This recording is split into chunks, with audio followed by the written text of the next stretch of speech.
Nilinaw ng mga otoridad na nakadepende pa rin sa justice system ng Pilipinas kung matutuloy nga ba ang hiling ng US na extradition ni Pastor Apollo Kibuloy. Nakatutok si Victor Liantino.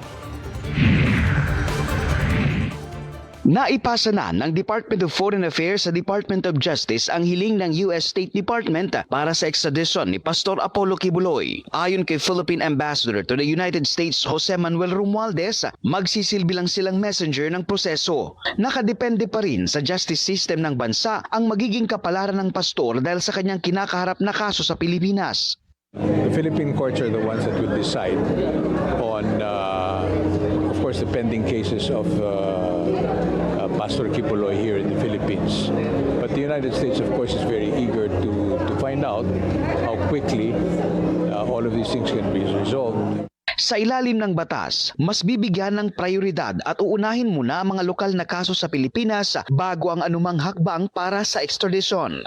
So that is a decision that has to be made, especially by those supposed victims that have filed cases against Pastor Kibuloy.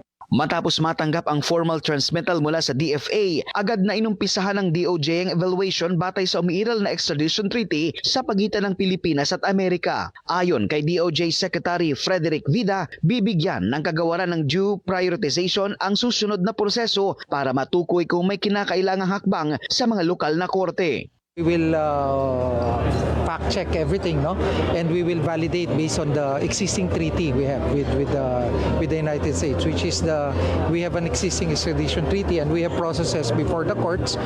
Susuriin din ng ahensya kung magdudulot ng legal impediment sa extradition ang mga nakabimbing kasong kriminal laban kay Kibuloy sa mga lokal na korte sa bansa.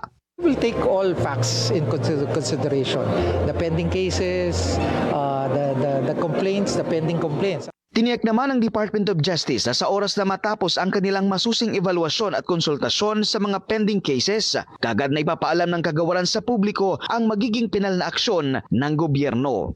Victor Liantino, IBC News.